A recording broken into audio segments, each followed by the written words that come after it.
এক কাপ বিউলির ডাল নিলাম, 1 কাপ মটর ডাল নিলাম, আর হাফ কাপ গোবিন্দভোগ চাল নিলাম।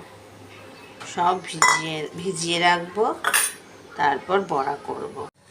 বিউলির ডাল, মটর ডাল আর গোবিন্দভোগ চাল আমি সারা দিন ধরে পুরো ভিজিয়ে রেখেছি।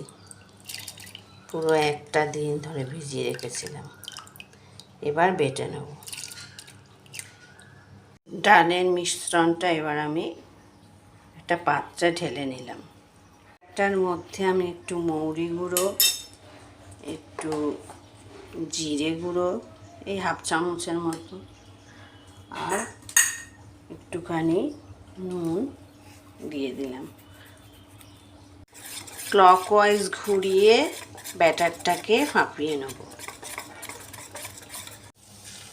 কড়াইতে তেল দিয়ে বড়াগুলো ভেজে ফেললাম। বড়াগুলো ভাজা হয়ে গেছে, এবার তুলে ফেললাম।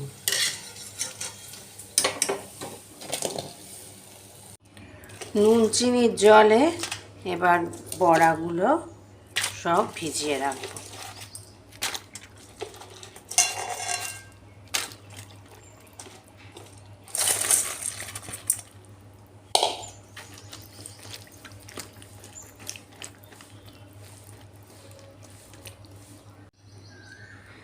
এক চামচ ধনে, 1 চামচ জিরে, 1 চামচ মৌরি আর শুকনো লঙ্কা, এগুলো শুকনো খোলায় ভালো করে নেড়ে নিয়ে মিক্সিতে গুঁড়ো করে নেব।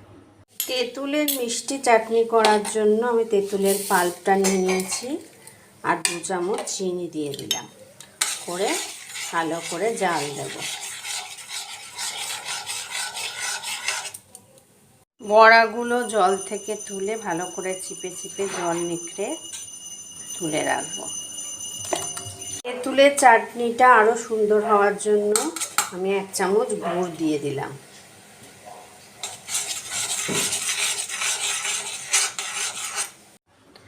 কিছুটা দই নিয়ে নিয়েছি, আর একটু দই নিয়ে নেব। একটু বিট লবণ দেব, করে দইটাকে ভালো করে ফেটিয়ে নেব।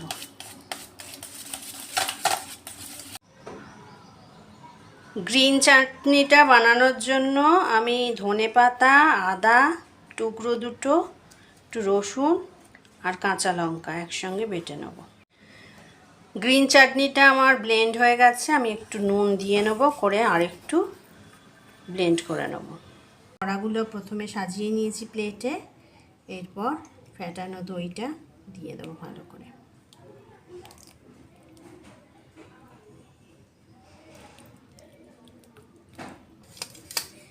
এবার তেঁতুলের রেড চাটনিটা দিয়ে দেবো। তেঁতুলের রেড চাটনিটা দিয়ে দিলাম।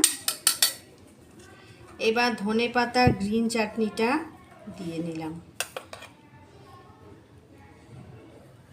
এটা করে রেখেছিলাম, সেটা দিয়ে দেবো।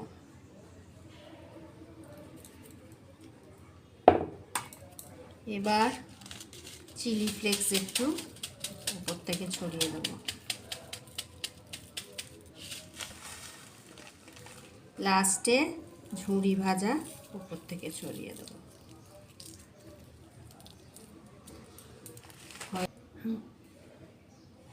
হয়ে গেল আমার দারুণ স্বাদের দই বড়া।